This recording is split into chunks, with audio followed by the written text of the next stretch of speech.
అయ్యి బాబోయ్, ఏం వాదనలండి వాళ్ళిద్దరివి. నిజంగా శ్రీరామాయణం అయోధ్యకాండ అద్భుతం, అద్భుతం అంతే, అంతకన్నా నా దగ్గర ఇంకో మాటలేదు. కాబట్టి స్వార్థమర్థమభిసంధాయ క్రోధోన్మోహాచ్ఛ సాహసాత్ తాతస్య యదతి క్రాంతం ప్రత్యాహరతు తద్భవాన్ పితుర్హు సమతిక్రాంతం పుత్రో యః సాధుమన్యతే తదపత్యం మతం లోకే విపరీత మతోన్యథ. తండ్రి తప్పుని దిద్దడానికి అర్హత ఉన్నవాడు కొడుకొక్కడే. తండ్రికి ఆ గౌరవం తేవాలి కాబట్టి పొరపాటు చేస్తే కొడుకు దిద్ది ఇచ్చుదాన్ని. కాబట్టి అన్నయ్య, ఇప్పుడు కొడుకులం కాబట్టి మనం దిద్దేద్దాం. దిద్దడం అన్నది ఎక్కడ మొదలవ్వాలో తెలుసా? జ్యేష్ఠుడివి నీ దగ్గరే మొదలవ్వాలి. నువ్వు రావాలి రాజ్యానికి. అసలు నేను ఎప్పుడు పుచ్చుకోలేదుగా. మా అమ్మ ఇచ్చినా ఓసారి నేను పుచ్చుకుంటే నాకు వద్దన్నే మొదటి నుంచి గొడవ పెడుతున్నాను. పుచ్చుకోవలసిన వాడు పుచ్చుకోకపోవడం దగ్గర తప్పలా ఉండిపోతుంది. నువ్వు పుచ్చేసుకుంటే తప్పు దిద్దుకుంటుంది. అందుకని అన్నయ్య, నువ్వు తప్పు దిద్దేవాడు లేరు. అందుకని లేకపోతే ఇది ఇలా ఉండిపోతుంది. కాబట్టి నువ్వు వచ్చి తప్పు దిద్దన్నయ్యా. అంటే ఇప్పుడు రాముడు మరి దిద్దుతాననాలా దిద్దననాలా? అన్నీ నేను చెప్పడం ఎందుకంటే మీరు చెప్పండి, ఏమనాలి రాముడు? ఇప్పుడు నేను ఇవి చెయ్యనని కాని చేస్తానని కాని చెప్పడానికి రాముడికి ప్రమాణం ఏమిటి? అమ్మో, ఒకడిని మించి ఒకరు మాట్లాడతారు. అందుకే దేవతలు 33 కోట్ల మంది దేవతలు, మహర్షులు, ఋషులు అందరూ ఆకాశంలో నిలబడ్డారు. ఇంత గొప్ప చర్చ ఇప్పటి వరకు జరగలేదు లోకంలో. ఇంత సుసంపన్నమైన ఇంత విశాల రాజ్యాన్ని నిష్కంటకంగా వస్తే ఒక ఆయనేమో నాకొద్దు నువ్వు ఊచుకో అని తమ్ముడు, నే పుచ్చుకో అని నాన్నగారు చెప్పారు, అడవిలో ఉంటాను నువ్వే తీసుకో అని అన్నయ్య. రాజ్యం వద్దని దెబ్బలాడుకున్న వాళ్ళని, నాన్నగారి గౌరవం కోసం దెబ్బలాడుకున్న వాళ్ళని వీళ్ళనే చూస్తున్నాం కొడుకుల్ని. ఇలాంటి దెబ్బలాట వినడం అన్నది ఎప్పుడైనా సంభవిస్తుందా? అని అందరూ పనులు మానేసి పైకి వచ్చి నించున్నారట. ఇంతమంది పైన ఇన్ని లక్షల మంది ఎదురుగుండా వీళ్ళిద్దరూ చర్చ. వశిష్ఠుడు చూస్తున్నాడు, ఏం మాట్లాడు. పెద్ద ఆయనే ఎప్పుడు అవసరం వచ్చినప్పుడు జోక్యం చేసుకుంటాడు ఆయన. నువ్వు రాజ్యానికి తిరిగి రావలసినటువంటి అవసరం ఎంతటి బలమైనదో నువ్వు గమనించవలసింది. కాబట్టి నేను చేతులు జోడించి కన్నీరు కారుస్తూ దుఃఖంతో నాకు అక్కర్లేని రాజ్యాన్ని అమ్మ నా నెత్తిన రుద్దిందని పరమ బాధతో అడుగుతున్నాను. ఈ రాజ్యాన్ని నువ్వు తప్ప వేరొకరు వహించగలిగిన వాడు లేడు. కాబట్టి నువ్వు తిరిగి వచ్చేసేయి, ఈ రాజ్యాన్ని స్వీకరించు అంటే రాముడు అన్నాడు, కులీనః సత్వసంపన్నః తేజస్వీ చలితవ్రత. నీవు మంచి వంశంలో పుట్టినటువంటి వాడివి, సత్వగుణ సంపన్నుడవు, బలశాలివి, సత్ప్రవర్తన కలిగినటువంటి వాడివి.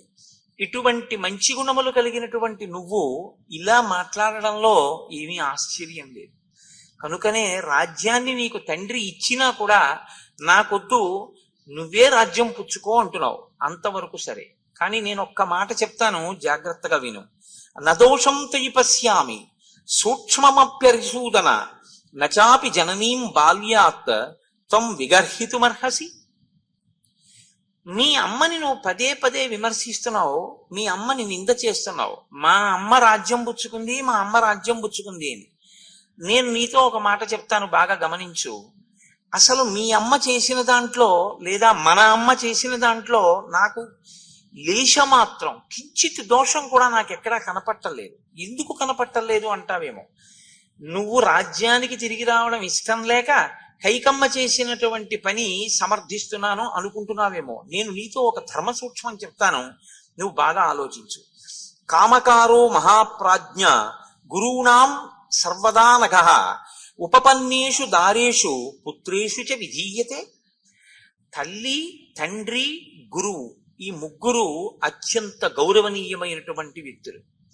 వీళ్ళు వాళ్ళ బిడ్డల విషయంలో భృత్యులుగా, కింకరులుగా భావన చేసి వారి అభ్యున్నత కొరకు వారిని ఎక్కడ ఉంచాలని వాళ్ళు అనుకుంటారో అక్కడ ఉంచేటటువంటి అధికారం వాళ్ళకుంది.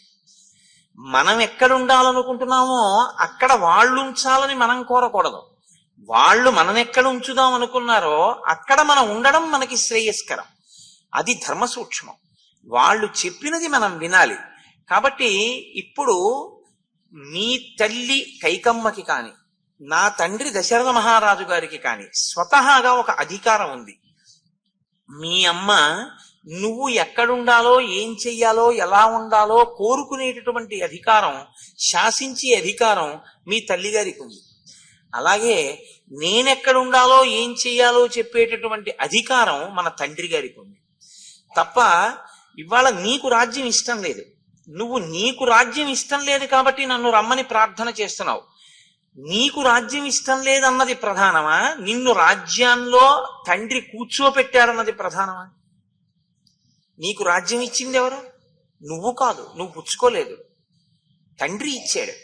ఇప్పుడు నువ్వు పుచ్చుకోను అంటే ఏ కొడుకుని ఎక్కడ ఎలా నియోగించాలో అలా నియోగించగలిగినటువంటి సహజమైన అధికారమున్న తండ్రి యొక్క ఆ స్థితిని మనం ప్రశ్నించినట్టు అవుతుంది. తండ్రి నిన్ను అలా పెట్టాడు, నన్ను ఇలా పెట్టాడు. నిన్ను అలా పెట్టడంలో కష్టం వచ్చింది అని నువ్వు అనకూడదు. ఎందుకో తెలుసా? వనేవా చీరవసనం సౌమ్య కృష్ణాజినంబరం రాజ్యేవాపి మహారాజో మాం వాసగితుమీశ్వర. ఆయన నన్ను కృష్ణాజినం కట్టుకుని అరణ్యంలో ఉండమని చెప్పినా ఆయన నాకు తండ్రే. కాదు నాన్న రామ నువ్వు రాజ్యం చెయ్యి అని చెప్పినా నాకు తండ్రే. తండ్రి అంటే నన్ను ఎక్కడ ఎందుకు ఎలా నియోగించాలో అలా నియోగించడానికి పూర్తి స్వాతంత్ర్యము అధికారము కలిగినటువంటి వాడు. అంతేకాని నీకు రాజ్యం ఇష్టం లేదు కాబట్టి నీకు రాజ్యం ఇవ్వడం నాన్న చేసిన తప్పని, నన్ను అరణ్యానికి పంపాడు కాబట్టి నన్ను అరణ్యానికి పంపడం నాన్న చేసిన తప్పని, మీ అమ్మ వరాలడిగి నీకు రాజ్యం ఇప్పించింది కాబట్టి అలా అడగడం మీ అమ్మ తప్పని, అమ్మా నాన్నల తప్పులు విచారణ చేయడానికి పిల్లలు కూర్చుంటే వాళ్ళ తప్పుల మీద పిల్లలు తీర్పు చెప్తే అప్పుడు వాళ్ళది కాదు పోయిన ధర్మం, మనది పోయిన ధర్మం. కాబట్టి నువ్వు ధర్మాన్ని కోరుకున్నవాడివైతే నువ్వు నన్ను రమ్మని అడగకూడదు, రాజ్యం నాకిస్తానని అడగకూడదు. నాన్నగారు ఏది చెప్పారో నువ్వు చెయ్యాలి. నాన్నగారు నన్ను ఏది చెయ్యమన్నారో అది నన్ను చేసుకోనివ్వాలి. అప్పుడు నువ్వు ధర్మంలో నిలబడిన వాడివి, నన్ను ధర్మం చేయనిచ్చిన వాడివి. అలా నన్ను నా ధర్మంలో నిలబెట్టి నీ ధర్మంలో నువ్వు నిలబెట్టిన నాడు నువ్వు సుపుత్రుడవు, నేను సుపుత్రుణ్ణి. నన్ను అలా మర్యాదగా బతకనిచ్చి పుత్రధర్మాన్ని నిలబెట్టుకోనిచ్చావు కాబట్టి నాకు నిజమైన తమ్ముడవు, నాకు శిష్యుడవు. తప్ప కేవలం ప్రేమ చేత నేను మీ శిష్యుణ్ణి, నేను మీ తమ్ముణ్ణి, మీరు రాజ్యానికి వచ్చేయండి అంటే నీకు సంతోషంగా ఉంటుందేమో, కానీ అది ధర్మమా? అలా చెయ్యొచ్చా మనం? అలా చేస్తే ఊర్ధ్వలోకాల్లో ఉన్న తండ్రి గారు సంతోషిస్తారా? ఇక్కడ మీ అమ్మకది గౌరవమా? నీకు ఇష్టం లేదు కాబట్టి మీ అమ్మని ఎందుకు నిందిస్తున్నావు? నీ అమ్మకి ఇష్టమైన పని నువ్వు చెయ్యాలని కోరుకో. ఇంతమంది ఇలా చెప్తే నేను వస్తాననుకుని వచ్చావు, కానీ ఇంతమంది చెప్పారని నేను చేసినా నాన్నగారు చెప్పిన పని చేసిన వాడిని అవుతానా, చెయ్యని వాడిని అవుతానా? ఆలోచించు. ఇది రాముడు అంటే ఎంత జటిలంగా ఉంటాయో చూడండి. ఆ వాద ప్రతివాదాలు ఏదో తలలు పండిపోయిన న్యాయమూర్తులు ఎలా మాట్లాడతారో అలా ఉంటుంది. ఎప్పటికప్పుడు ఎవరు మాట్లాడింది వాళ్ళదే చాలా గొప్పగా ఉందనిపిస్తుంది. కాబట్టి ఇప్పుడు మనం ఎలా ఉండాలి అన్నదానికి ఒక ప్రమాణం ఉంది. ప్రమాణము అంటే సిద్ధాంతం. అది దాన్ని మనం ఆదర్శంగా స్వీకరించవలసి ఉంటుంది, గౌరవవాక్యంగా స్వీకరించవలసి ఉంటుంది. కాబట్టి మనం అది ఎవరి మాటని మనం ప్రమాణంగా తీసుకుని పాటించాలి, ఎవరి మాటని మనం ఆదర్శంగా తీసుకోవాలి. ఇంకా దాన్ని మనమేం విమర్శించక్కర్లేదు, మన బుద్ధి పెట్టక్కర్లేదు, మనమేం ఆలోచన చెయ్యక్కర్లేదు అన్న విషయాన్ని ఎవరి మాట విషయంలో మనం అలా పట్టించుకోవలసి ఉంటుంది. సచ ప్రమాణం ధర్మాత్మ రాజా లోక గురుస్తవ పిత్రా దత్తం యథాభాగం ఉపభోక్తం త్వమర్హసి.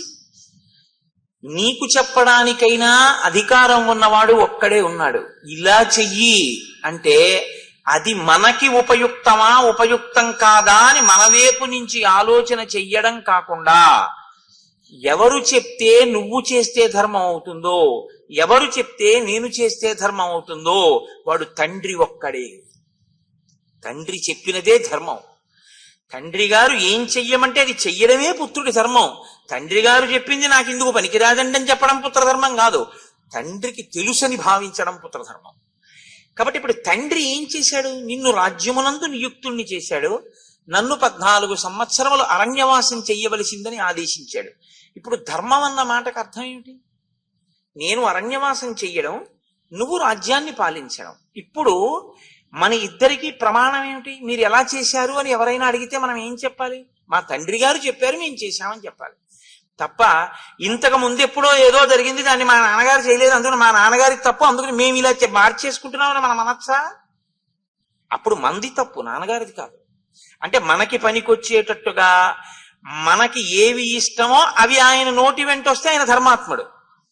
మనకిష్టం లేకపోయినా ఇది పిల్లలు చేస్తే మంచిది అనుకుని తండ్రి చెప్పిన నాడు ఆయన ధర్మాత్ముడు. అప్పుడు ఆయన చేసిన పని మీద నువ్వు తీర్పు చెప్పావా? ఆయన చెప్పిన పని నువ్వు చేశావా? ఏమి మాట్లాడుతున్నావు నువ్వు? అలా అడగచ్చా? అలా చెయ్యొచ్చా? కాబట్టి తండ్రి గారు మన ఇద్దరికి ఏమి చెప్పారో అదే చేద్దాం, అది ధర్మం. అప్పుడు తండ్రి సంతోషిస్తాడు. విన్నాడు భరతుడు, ఏమంటాడు?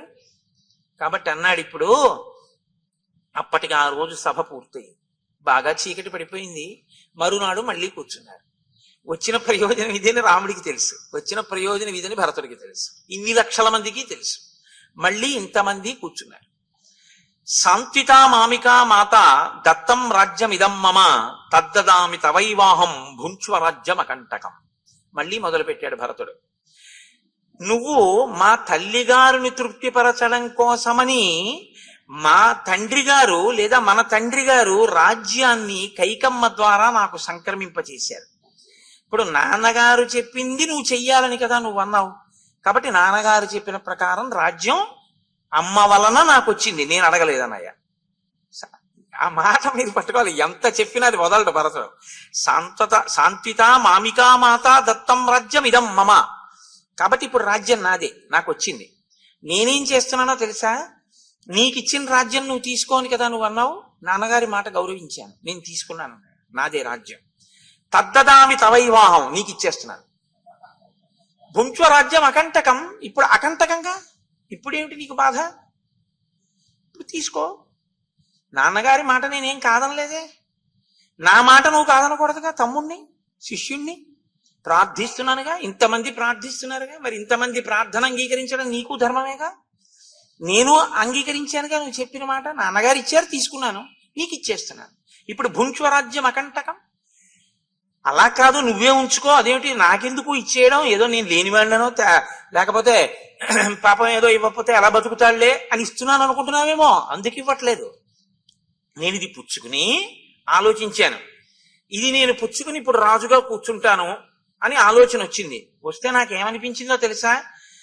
గతింకర ఇవాశ్వస్య తార్క్ష్యస్వేన పతత్రిణ అనుగంతుం నశక్తిర్మే గతిం తమ మహీపతే. ఒక గుర్రం ఒక గాడిద రెండు చూడ్డానికి ఒక్కలా ఉంటాయి, ఉన్నాయి కదా అని గతింకర ఇవాశ్వస్య, గుర్రం ఎలా పరిగెడుతుందో అలా గాడిద పరిగెడదాం అనుకుందనుకో, పరిగెడుతుందా? అది అందంగా ఉంటుందా? అసహ్యంగా ఉంటుంది. అలాగే తార్క్ష్యస్వేవ పతత్రిణ, పతత్రిణ అంటే పక్షి. పక్షి గరుత్మంతుడి వంక చూసి, గరుత్మంతుడు పక్షే, నేను పక్షే, గరుత్మంతుడు ఎలా ఎగురుతున్నాడో నేను అలా ఎగురుతానని ఒక పక్షి అనుకుందనుకో, ఎగరగలదా? ఆయనలా ఎగరబోయే ప్రయత్నం చేస్తే ఏమవుతుంది? కింద పడుతుంది. గాడిద గుర్రంలా పరిగెత్తపోతే ఏమవుతుంది? అలా ఉన్నాననుకుని కింద పడుతుంది. పక్షి గరుత్మంతుడిని చూసి నేను పక్షిని ఎగిరితే ఏమవుతుంది? కింద పడుతుంది. నేను దశరథ మహారాజు గారి కొడుకునే, రాజ్యం నేనెందుకు తీసుకోకూడదని తీసుకుంటే ఇదిగో గాడిద కింద పడ్డట్టు పక్షి కింద పడ్డట్టు పడతాను, ఇది పరిపాలించడానికి నా సమర్థత చాలదు అని నాకు అర్థమైంది. నీకేదో లేదని నేను ఇవ్వట్లేదు, నువ్వు తప్ప పాలించేవాడు లేడు అని నిన్ను బ్రతిమాలుతున్నాను తీసుకోమని. ఇప్పుడేమి నీకు అభ్యంతరం? అమ్మో, ఎలా మాట్లాడుకుంటారండి! న్యాయస్థానాల్లో కూడా ఉండదు ఈ వాదన. అంత గొప్పగా మాట్లాడతాడు భరతుడు. అంటూ అన్నాడు, ఎప్పుడూ కూడా అన్నయ్య, ప్రపంచంలో పుట్టుక చేత కొంతమందికి కొన్ని లక్షణాలు ఉంటాయి. కొందరు పుట్టుక చేత ఉత్తములై ఉంటారు, కొందరు పుట్టుక చేత మధ్యములై ఉంటారు, కొందరు పుట్టుక చేత అంతకన్నా కింది స్థాయిలో ఉంటారు. దాన్ని ఏమి చేసి కూడా నువ్వు మార్చేయడం అన్నది కుదరదు, అది సంభవం అయ్యేటటువంటి విషయం కాదు. ఎందుచేత అంటే ఒక ఉత్తముడైనటువంటి వాడు ఉన్నాడు అనుకోండి, ఆయన ప్రజ్ఞ వేరు, ఆయన ప్రజ్ఞా విశేషం వేరు.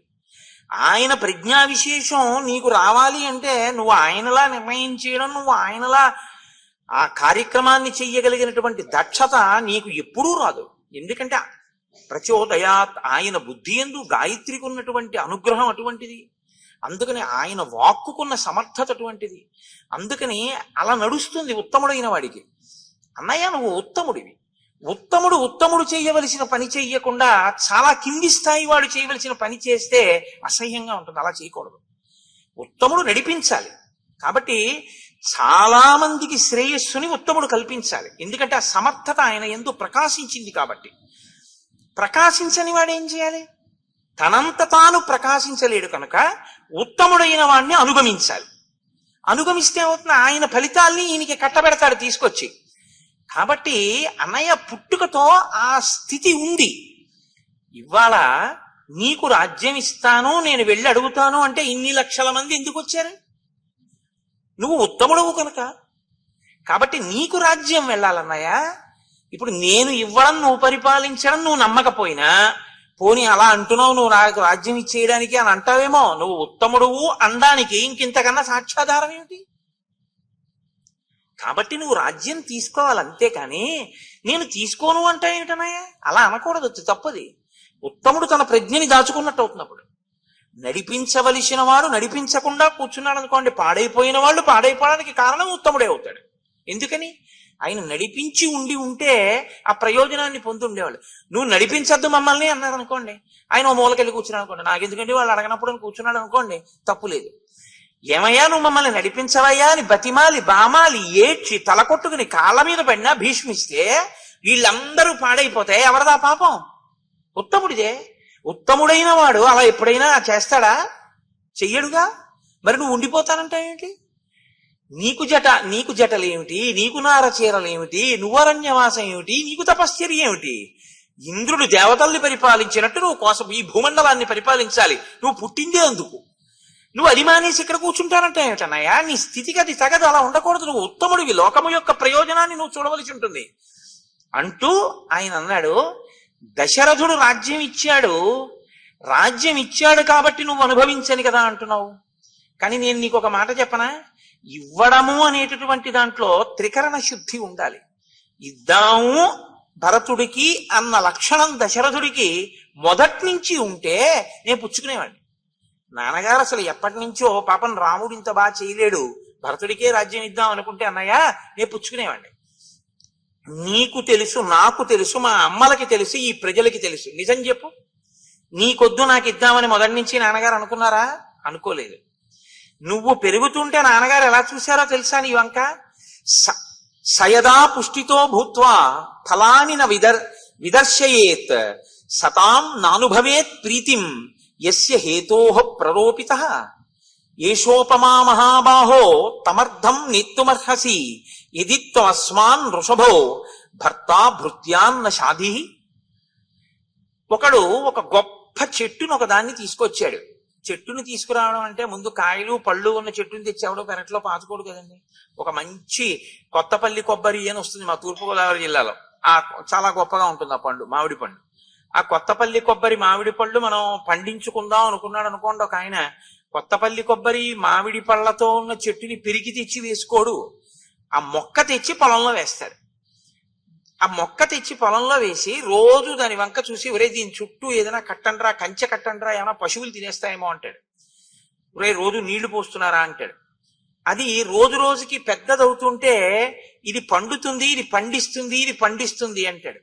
ఆశ పెట్టుకుంటాడు. ఆ చెట్టు పండిస్తుందా, పండు తిందామని ఆశిస్తాడు. ఇప్పుడు ఆ చెట్టు చాలా పెద్దదై పళ్ళు ఇవ్వడం మానేసింది అనుకో, ఆ మొక్క వేసిన వాడి పరిస్థితి ఏమిటి? చెట్టు పెద్దదైంది, పళ్ళు ఇవ్వలేదు. చెట్టు పెద్దదవడం కావాలా, పళ్ళు ఇవ్వడం కావాలా?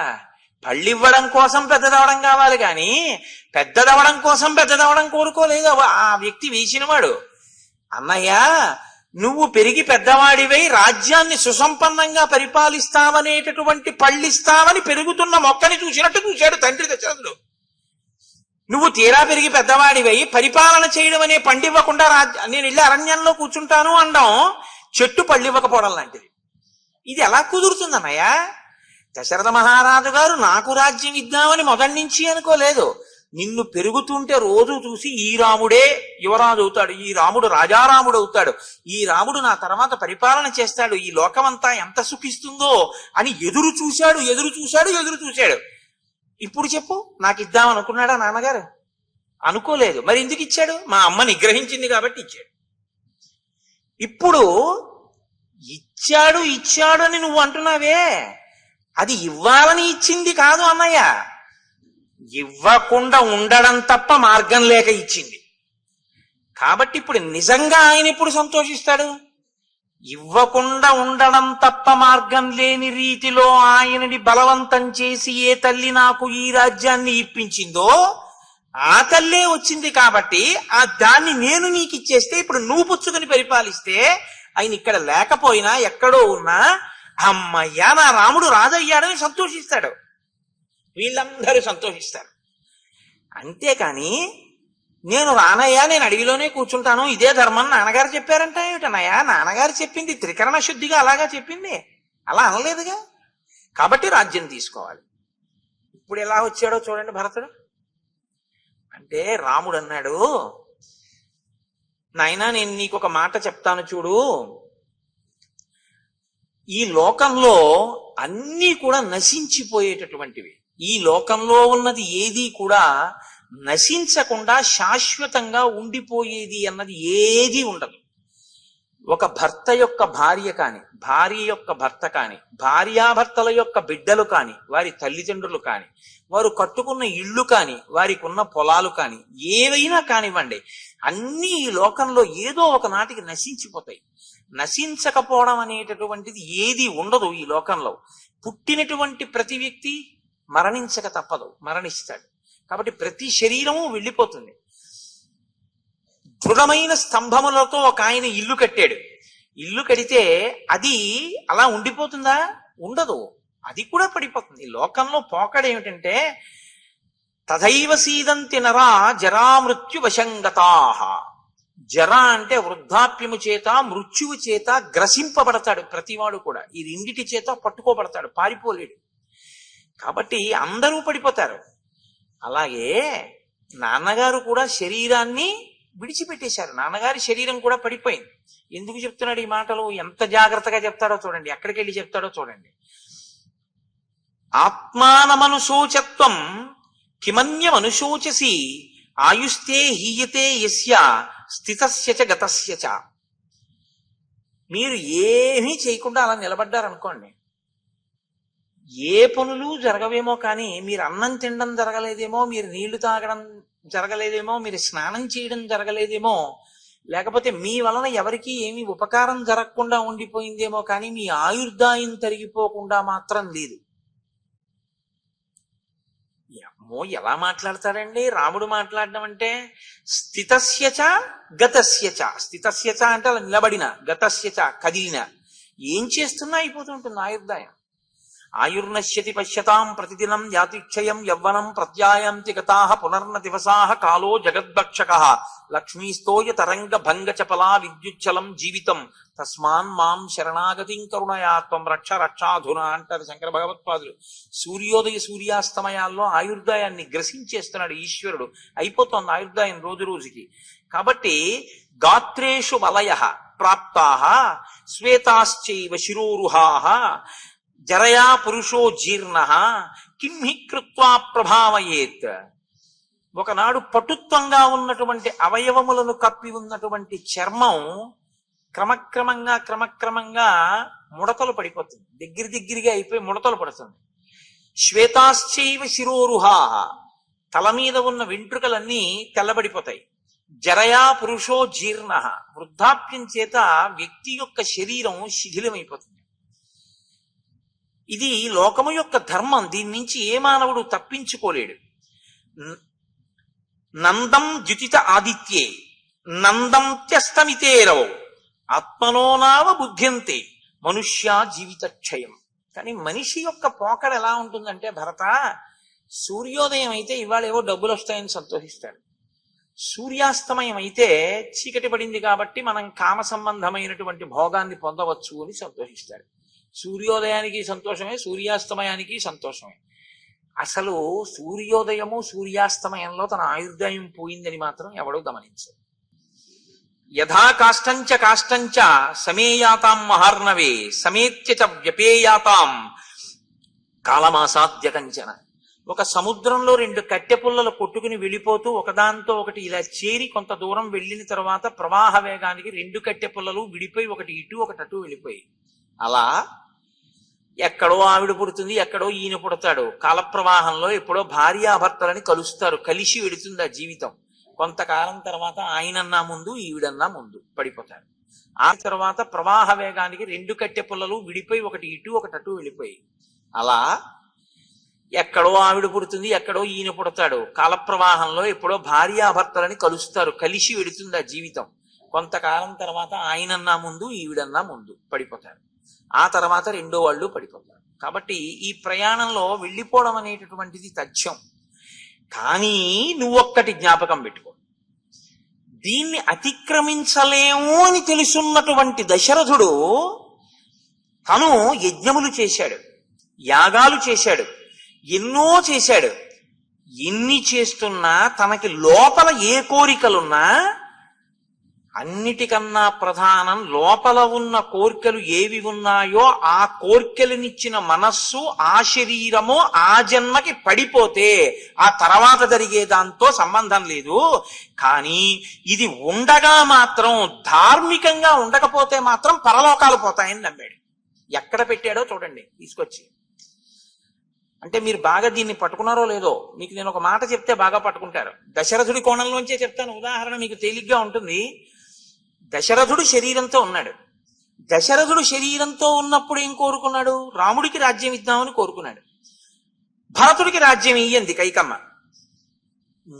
మొయ్యి అని ఖైదు చేసి రాముడికే రాజ్యం ఇప్పించగలడు తలుచుకుంటే. లేదా ఆ రాత్రి భార్య కుత్తుక కోసేసి విషాన్నం పెట్టి, నాకు తెలియదు భార్య చచ్చిపోయిందని చెప్పి రాముడికి పట్టాభిషేకం చేయగలడు. ఎందుకు చేయలేదు దశరథుడు?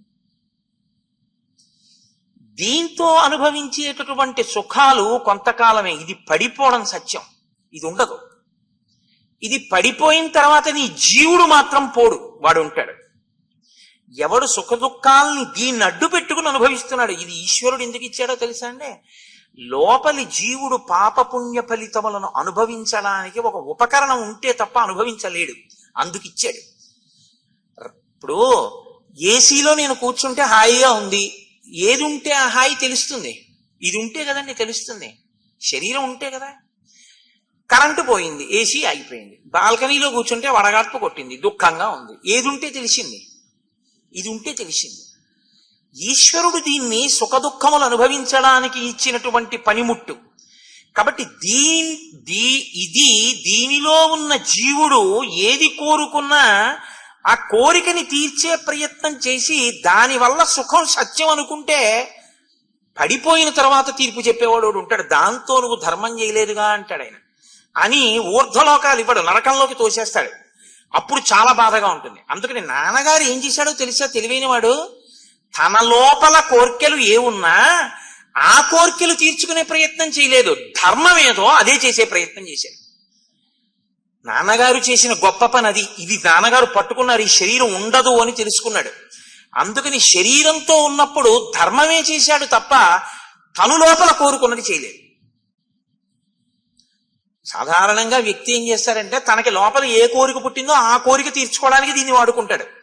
దశరథుడు ఏం చేశాడంటే ఏదో రకంగా కోరిక తీర్చుకుంటే ఆ సుఖాన్ని అనుభవించడానికి ఈ శరీరం ఉండదు, లోపల జీవుడు ఎక్కువ కాలం వేదన పొందుతాడు పైన. కాబట్టి లోపల నా కోరిక ఎలా ఉన్నా ధర్మం ఏదో నేను అదే చేస్తానని మీ అమ్మ వరం అడిగితే ఇచ్చేశాడు. అందుకే సత్యంలో నిలబడ్డాడు కాబట్టి ఊర్ధ్వలోకాలకు వెళ్ళిపోయాడు. మరి నాన్నగారు శరీరంతో ఉండి అంత ధర్మం పాటించారు. సజీర్ణం మానుషం దేహం పరిత్యజ్య పితాహినః దైవీం బుద్ధిం అనుప్రాప్తో బ్రహ్మలోక విహారిణీం. అంత ధర్మాన్ని పట్టుకున్నాడు. అందుకే 2 వరాలు అడిగితే తను ఏదైనా చేసి రాజ్యం ఇవ్వగలిగిన వాడు. నేను చెయ్యడం కాదు, నేనేం చేస్తున్నానో చూసేవాడు ఉన్నాడని కంటికి కనపడని వాడికి లొంగాడు. లొంగి తనకిష్టం లేకపోయినా సత్యధర్మములకు కట్టుబడి రాజ్యాన్ని నీకు, వనవాసమును నాకు ఇచ్చి తను శరీరాన్ని విడిచిపెట్టి ఏడుస్తూ వదిలిపెట్టేసి బ్రహ్మలోకానికి వెళ్ళిపోయాడు. ఈ శరీరంతో ఉన్నది ధర్మం చేయడానికే అని నాన్నగారు నమ్మాడు కాబట్టి బ్రహ్మలోకానికి వెళ్ళాడు. నాన్నగారు అలా చేసినవాడు అని తెలుసుండి నాన్నగారు ఏది చెప్పారో ఆ ధర్మం మనం చెయ్యాలి, ఈ శరీరంతో ఉన్నది మనం గుర్తెరిగితే నాన్నగారు లోపల కోరుకున్నది చెయ్యాలి కదా అని చేస్తావా? నాన్నగారు చెప్పింది చేస్తావా ధర్మం? లోపలేదో నాన్నగారు కోరుకున్నారు, చెట్టేశారు, పళ్ళు అడిగారు, నీకు ఇద్దామనుకున్నారు, తర్వాత నాకు ఇచ్చారంటావా? నాన్నగారు ఎలా సత్యధర్మములు పట్టుకున్నారో మనం కూడా అలా పట్టుకోవాలంటావా? అంతేగాని నాకు ఇవ్వలేదన్నయ్యా, నాకు ఇచ్చింది నీకు ఇస్తానన్నయ్యా అంటే నువ్వెవరు ఇవ్వడానికి? నాన్నగారు నీకు ఇచ్చింది నువ్వు తీసుకోవాలి. అంతేగాని నాన్నగారు నీకు ఇచ్చింది నువ్వు నాకు ఇచ్చేస్తే నేను బుచ్చేసుకుంటే అప్పుడు ఏమవుతుంది? అబద్ధం అవుతుంది. అది నాన్నగారి తీర్పుని తిరగరాసినట్టు అవుతుంది. కాబట్టి ఎలా చెల్లుతుంది అనుకుంటున్నావు? ఎలా మాట్లాడుతున్నావు ఇలా నువ్వు? అమ్మో, ఏమి మేధాశక్తి అండి ఒక్కొక్కళ్ళది. ఎవరిది వింటే వాళ్ళది. ఇప్పుడు ఎలా దీనికి జవాబు చెప్పడం అనిపిస్తుంది. కానీ భరతుడు రాముణ్ణి తీసుకెళ్లే ప్రయత్నం చేస్తాడు, రాముడు ధర్మాన్ని పట్టుకుని మాట్లాడతాడు. కాబట్టి నేను రాకూడదలాగా అంటూ ఆత్మానమనుతిష్టత్వం స్వభావేన నరశభ విశామ్యతు శుభం వృత్తం పితుర్దశరథస్య సహా. నువ్వు బాగా గుర్తుపెట్టుకో, ఏ విధంగా దశరథ మహారాజు గారు ధార్మికమైన ప్రవర్తనతో ఉండి అభ్యున్నతిని పొంది బ్రహ్మలోకాన్ని పొందారో మనం కూడా తండ్రి కొడుకులుగా అలాగే ధర్మాన్ని పట్టుకోవాలి. అలాగే ధర్మాన్ని పట్టుకోవాలి అంటే నాన్నగారు ఏం చెప్పారో అది చెయ్యడమే పుత్రధర్మం. నాన్నగారు నన్ను వనవాసం చేయమన్నారు, నిన్ను రాజ్యాన్ని పరిపాలించమన్నారు, కాబట్టి నువ్వు రాజ్యాన్ని పరిపాలించు, నేను వనవాసం చేస్తాను, అంతే ధర్మం. తప్ప నువ్వు నన్ను రమ్మనకూడదు, నేను రాకూడదు. అయిపోయింది అక్కడికి. ఆ వాదన అక్కడతో అలా పూర్తయిపోయింది. ఇప్పుడు మళ్ళీ భరతుడు ఇంకొక వాదన తీసుకున్నాడు. తీసుకుని ఆయన అన్నాడు, అన్నయ్య, ప్రోషితే మయ్యత్ పాపం మాత్రా మత్కారణాత్కృతం క్షుద్రయా తదవిష్టం మే ప్రసీదతు భవాన్మమ ధర్మబంధేన బద్ధోస్మి తేనే మాం నేహమాతరం హన్మి తీవ్రేణ దండేన దండార్హాం పాపకారిణి.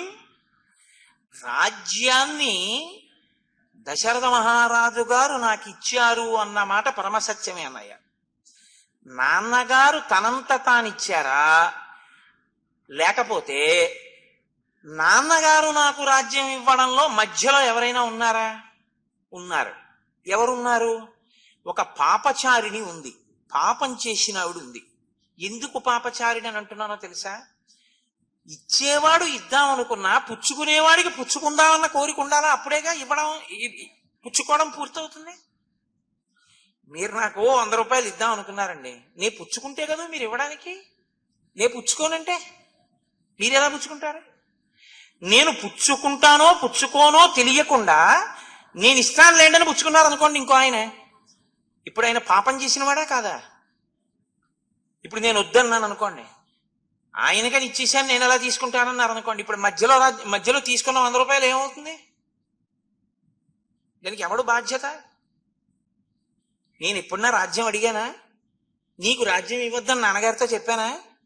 రాజ్యం కావాలి అన్నట్టుగా సూచనప్రాయంగా నేను ఎప్పుడన్నా ప్రవర్తించానా? నన్ను అడగకుండా మా అమ్మ ఎందుకు అడిగింది రాజ్యం? మా అమ్మ అడిగిందని దశరథుడు ఇచ్చేయడం ఏమిటి? అప్పుడు అసలు నా మనసు ఎరగకుండా నేను పుచ్చుకుంటానో పుచ్చుకోనో తెలియకుండా ఇచ్చింది నాకు ఇవ్వడం ఎలా అయిందనయా? నాకు ఇచ్చింది నువ్వు తీసుకొని నువ్వు పరిపాలించంటే నేను అసలు అడగలేదుగా. ఈవిడ ఏం చేసింది? ధర్మబంధేన బద్ధోస్మి. పోనీ ఇచ్చే ఆయనకి ఇద్దామనుందా? ఇద్దామని లేదు. ధర్మం అనేటటువంటి బంధం వేసి కట్టింది. నాకు 2 వరాలు ఇచ్చావు, వరాలు తీర్చండి.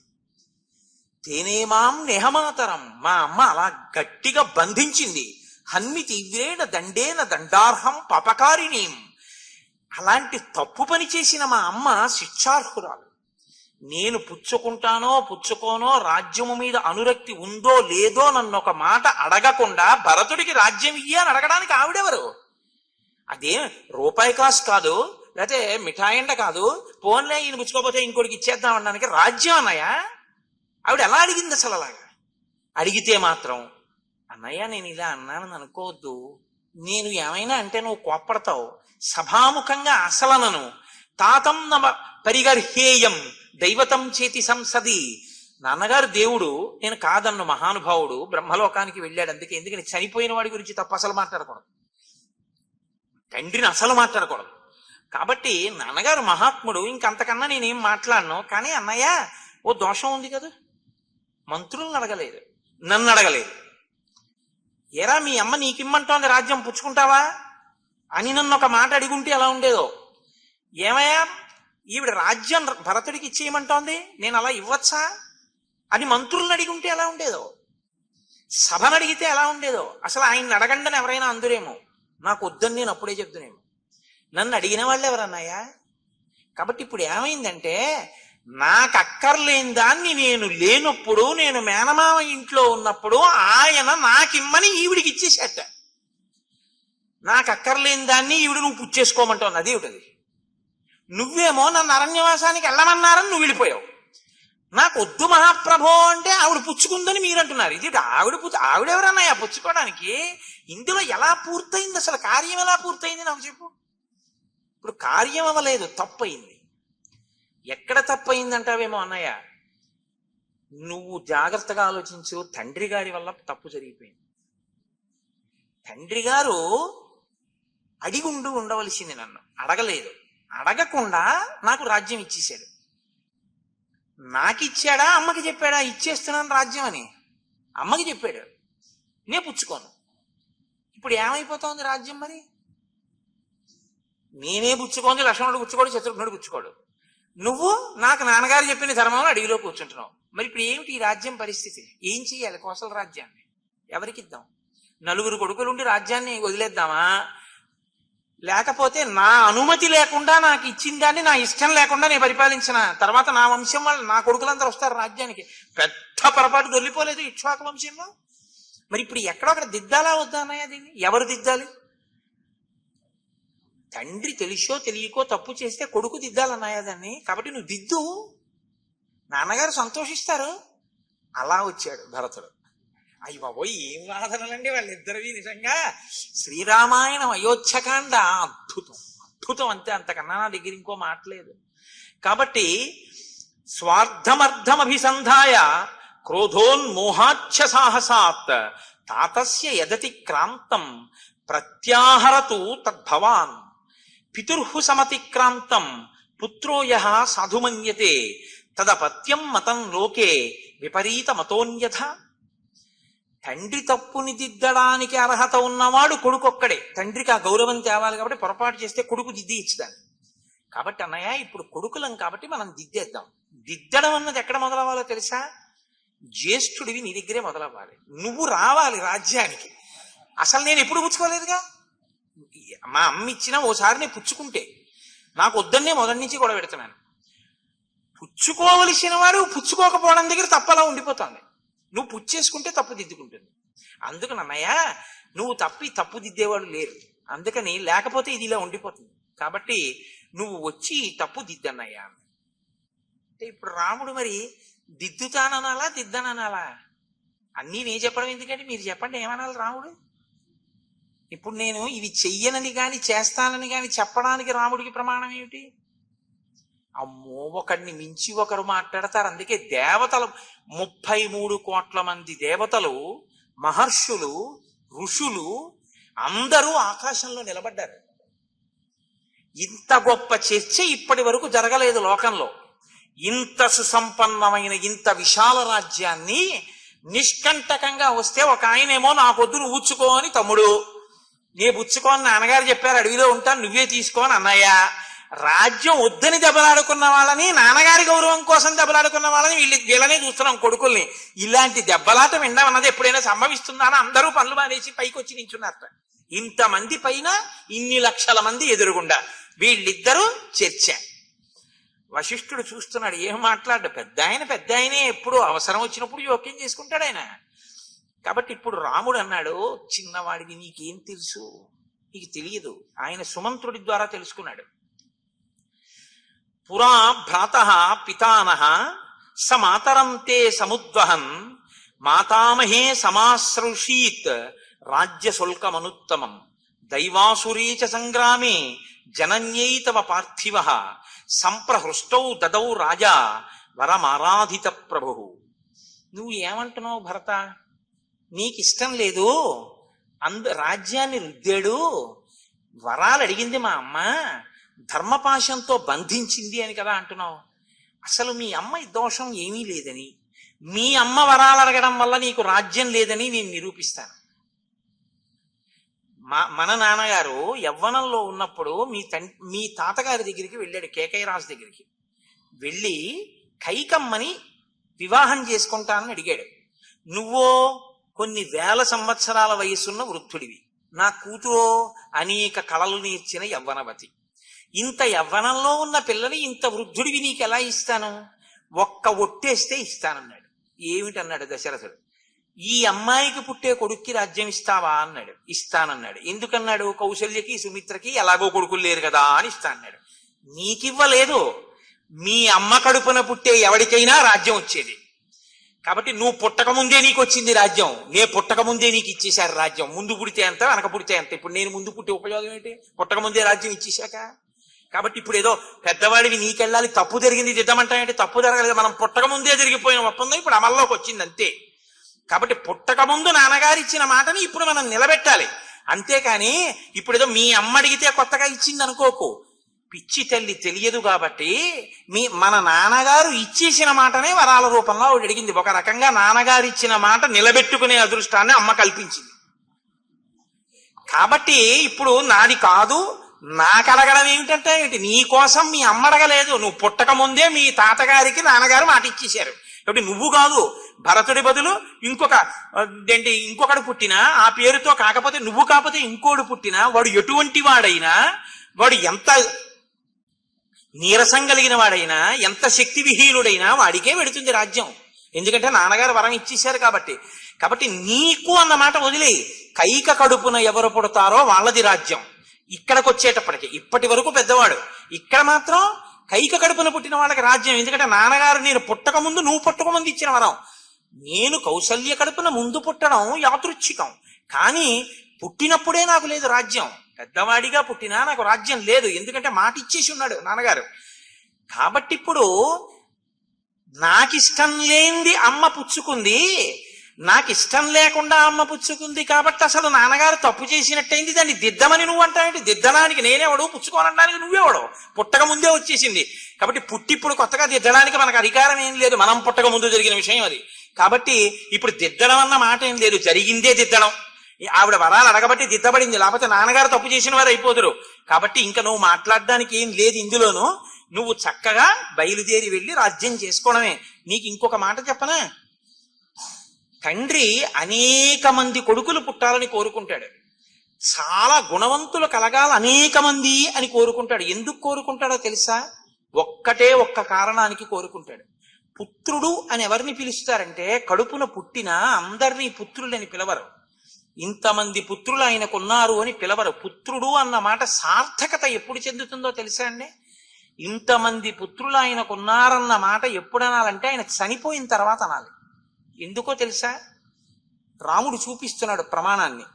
పున్నాంనో నరకాద్యాస్మాత్ పితరం త్రయతే సుతః తస్మాత్ పుత్ర ఇతి ప్రోక్తః పితॄన్ యతి పాతివా సుతః ఏష్టవ్యా బహవః పుత్ర గుణవంతో బహుశ్రుతాః తేషాం వై సమవేతానాం అపి కశ్చిత్ గయాం వ్రజేత్. కడుపున పుట్టినటువంటి వాళ్ళు కొడుకులు నాన్నగారి శరీరం పడిపోయిన తరువాత వెళ్ళి తల్లిదండ్రుల్ని ఉద్ధరించడం కోసమని గయా శ్రాద్ధం ఎవడు పెట్టాడో, గయలో శ్రాద్ధం ఎవడు పెట్టాడో వాడొక్కడే పుత్రుడు, ఉద్ధరించాడు. కాబట్టి ఈ మాట నేను చెప్పట్లేదు భరత. గయాపట్టణంలో గయాసురుడు యజ్ఞం చేసినప్పుడు చెప్పాడు ఈ మాట. వాడినే పుత్రుడిని పిలుస్తారు అని చెప్పాడు. కాబట్టి ఉద్ధరించిన వాడు పుత్రుడయా. ఉద్ధరించడం అంటే ఏంటి? నాన్నగారు చెప్పిన మాట ఏదుందో దాన్ని సత్యం చేయడం. అది సత్యం ఎప్పుడవుతుంది? నాన్నగారన్న మాట మనం పాటిస్తే సత్యం అవుతుంది. నాన్నగారన్న మాట పాటించకపోతే సత్యం ఎందుకు అవుతుంది? ఆయన చెప్పింది అసత్యం అవుతుంది. ఆయన చెప్పింది అసత్యం అయితే ఆయనకి ఫలితం పెడుతుంది. అటువంటి కొడుకుల్ని అన్నావు కాబట్టి పదనికి ఈడ్చుకోపోతారు నరకంలోకి. అందుక నువ్వు నేను పుట్టింది. ఆయన్ని బ్రహ్మలోకంలోకి పంపించాలి మనం. కాబట్టి అరణ్యవాసం నాది, రాజ్యం నీది. కాబట్టి నువ్వు వెళ్ళి రాజ్యం చెయ్యి అంటూ ఆయన అన్నాడు, త్వం రాజా భరత భవ స్వయం నరాణం వన్యానామహమపి రాజరాణ్ మృగాణం. నీవు నగరములో ఉండేటటువంటి రాజ్యంలో ఉండేటటువంటి ప్రజలందరికీ నువ్వు రాజువి, వనములలో ఉండేటటువంటి మృగములకు నేను రాజుని. ఇది బాగా జ్ఞాపకం పెట్టుకోండి మీరు. ఈ వాక్యాన్ని రాముడు ఏదైనా అంటే ఉత్తినే పోదు. వనములలో ఉండేటటువంటి మృగములకు నేను రాజు, రాజ్యంలో ఉన్న నరులకు నువ్వు రాజు ఇక నుంచి అన్నాడు. ఇది ఎందుకన్నాడో, మృగములకు రాజుగా తాను ఏం చేస్తాడో మీకు ఎదర కనపడుతుంది. అనవసరంగా రాముడి నోటి వెంట ఏ మాట రాదు. ఆయన అన్నాడు అంటే ఏదో ఉంది అందులో, అవతార ప్రయోజనమే ఉంది ఆ మాటలో.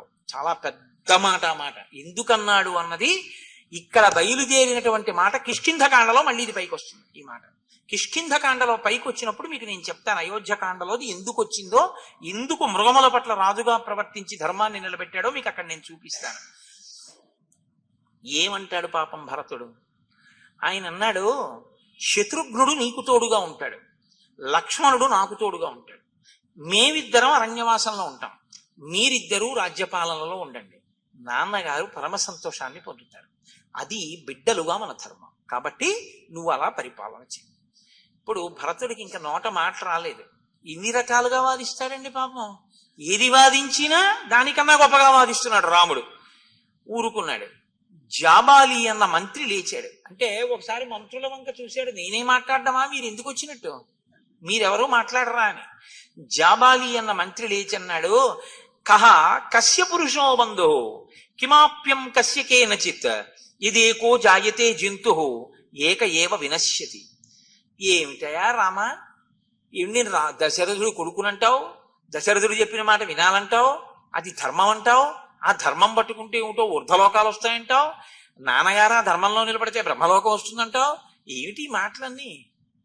పుట్టేవాడు ఎవడైనా ఒక్కడే పుడతాడు, వాడికి తోడెవ్వరు ఉండరు. పుట్టినప్పుడు చచ్చిపోయేటప్పుడు ఒక్కడే వెళ్ళిపోతాడు. ఇక తల్లి తండ్రి అంటావా? ఒకనాటి రాత్రి తండ్రికి కామం కలిగింది, తన తేజస్సుని తన భార్య యందు నిక్షేపించాడు. శుక్రశోణితములు కలిశాయి, ఒక పిల్లవాడు పుట్టాడు. దానికి ఏదో పెద్ద మా నాన్నగారు మా అమ్మగారు అంతంత పెద్ద పెద్ద మాటలు మాట్లాడకు, ఎవరి త్రోవ వాళ్ళకు. మీ నాన్నకి కామం కలిగింది, మీ అమ్మ యందు తన వీర్యాన్ని నిక్షేపించాడు, నువ్వు పుట్టావు. ఏడి మీ నాన్న వెళ్ళిపోయాడు, మీ అమ్మ వెళ్ళిపోతుంది. ఎవడి త్రోవ వాడు. సుసంపన్నమైన రాజ్యం వస్తే హాయిగా ఏలుకుని భోగం అనుభవించక ఏమిటి పిచ్చి? ఎవడు చెప్పాడు? ఇప్పుడు మా నాన్నగారు ఏమిటి, మా అమ్మగారు ఏమిటి, ధర్మం ఏమిటి, సత్యం ఏమిటి, ఏమిటి పిచ్చి మాటలన్నీ ఎందుకు వచ్చింది? ఇవన్నీ చూడొచ్చావా? దశరథుడు బ్రహ్మలోకంలోకి వెళ్ళాడో లేదో, ఆయన్ని నువ్వు సత్యంలో నిలబెట్టేసి అరణ్యంలో ఉండిపోతే ఆయనకి పుణ్యం వచ్చిందో లేదో నువ్వు చూడొచ్చావా? బాగా నచ్చుతుంది మనకి ఈ వాదన. మనకంటే మీ వంటి ప్రాజ్ఞులకు కాదు, నా వంటి అల్పుడి. కాబట్టి అని ఆయన అన్నాడు, నతే కశ్చిత్ దశరథ త్వంచ తస్య నకశ్చన అన్యో రాజా త్వమన్యస్స తస్మాత్ కురు యదుచ్యతే. కాబట్టి నేను నీకో మాట చెప్తున్నాను చూడు. దశరథుడు అని పేరెట్టుకుని కొన్నాళ్ళు శరీరం తిరిగింది. ఆ శరీరం కొన్నాళ్ళు మీ నాన్న అంది, ఆ శరీరం వెళ్ళిపోయింది. ఏ శరీరం అయినా అంతే, ఏదో ఉన్నప్పుడు అవకాశం వచ్చిందనుకో చక్క భోగం అనుభవించాలి సంతోషంగా. ఈ పిచ్చి అంతా వదిలే, నీకు నువ్వే. అందుకని అన్ని మరిచిపో, హాయిగా రాజ్యం చెయ్యి, ఈ గొడవలన్నీ వదిలిపెట్టేసి. కొంతమంది ఏం చేస్తారో తెలుసా రామా, ధర్మాచరణము అని ఒక మాట ఒకటి మొదలు పెడతారు. మొదలుపెట్టి ఇంకా శరీరాన్ని శుష్కింప చేసేస్తారు. అన్నీ ఉన్నా తమంత తాము బాధలు కొని తెచ్చేసుకుంటారు. ఎందుకంటే అవన్నీ అని అడిగారు అనుకోండి, అమ్మో ధర్మం పట్టుకోవాలండి అంటాడు. అన్నీ ఉన్నా అనుభవించడు. ఇది చూస్తున్నాను, ఏమిటో అక్కడికి పరిగెత్తావు, దర్భల మీద గారపిండి ముద్దలు పెట్టావు, ఏవో మంత్రాలు చదివావు, ఇదంతా మా నాన్నకి వెళ్ళిపోయింది అన్నావు, మా నాన్న తిన్నాడన్నావు, పిండం పెట్టానన్నావు. ఆ పిండం అక్కడే ఉంది, మీ అమ్మలు చూశారు నేను రాత్రి వస్తూ. ఎవడైనా తిన్నాడా? విస్తరేసి బతికున్నవాడికి పెట్టి తింటాడు. అరటిపండు ఎట్టి తినను, వాడు తినేస్తాడు, అరటిపండు కనపడదు. ఏది నువ్వు పెట్టిన పిండం ముద్ద, గారపిండి ముద్ద మీ నాన్న తింటే అక్కడెలా ఉంది? అక్కడే ఉంది దర్భల మీద. మరి మీ నాన్న తిన్నాడు, అది మంత్రాలతో గారపిండి ముద్ద తద్దినం పెడితే అంటున్నావు నువ్వు. తింటే ముద్ద ఉండకూడదు, తినకపోతే ముద్ద ఉండిపోవాలి. నువ్వు మంత్రం జరిగి తిన్నాడంటున్నావు, తిన్నాడని నువ్వంటే ముద్ద ఉండకూడదు, కానీ అక్కడ ముద్ద ఉంది కాబట్టి మీ నాన్న తినలేదు. కాబట్టి మంత్రానికి ప్రభావం ఏముంది? ఇంకా ఎవడు చెప్పి నీ మాటలు? ఇటు తద్దినం ఏమిటి, శ్రాద్ధం ఏమిటి, దర్భలు ఏమిటి, పిండాలు ఏమిటి, ఈ జలతర్పణాలు ఏమిటి, ఇవన్నీ నిజమా? ఇక్కడే కంటికి కనబడిపోతోంది ఎదురుగుండా. అలా పెట్టినవి ఎవడు తినడో పితృలోకంలో వాళ్ళందరూ ఎప్పుడో పుట్టేస్తున్నారు, మళ్ళీ మళ్ళీ పుట్టేసి వచ్చేస్తున్నారు వాళ్ళు ఈ లోకంలోకి. నువ్వు పెట్టిన తద్దినం పిండం ఎక్కడికి వెళ్తున్నట్టు? ఎవరి దగ్గరికి వెళ్తుంది అది? ఎవడు తింటాడు? వాడు పునర్జన్మ ఎత్తేసి ఆవుగానో చూడగానో వచ్చేసాడు. మరి నువ్వేమో ఇంకా మా తాతగారికి తద్దినమని పిండం పెట్టావు. ఇప్పుడు ఆ పిండం ఎవడు తింటాడు? ఆ తాతగారు ఆవు చూడగా ఉన్నాడు గోశాలలో. మరి ఎవరు తింటారు అది? ఏమిటయా ఈ పనులు అని ఆయన అన్నాడు. దాన సంవదనాహ్యేతే గ్రంథా మేధావిభికృత యజస్వదేహి దీక్షస్వ తప తప్యస్వ సంజత. ఈ లోకంలో కొంతమంది మేధావులు ఉన్నారు.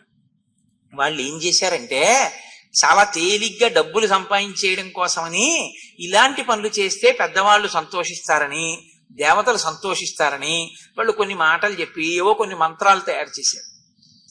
ఈ పిచ్చి వాళ్ళందరూ, నీలాంటి వాళ్ళందరూ ఏం చేస్తున్నారంటే దానం చేయండి, ధర్మం చేయండి, తపస్సు చేయండి అంటారు. అంటే నువ్వేమో తపస్సు అని చెప్పి ధర్మం అని చెప్పి ఉన్న భోగం వదిలేసి కూర్చుంటున్నావు.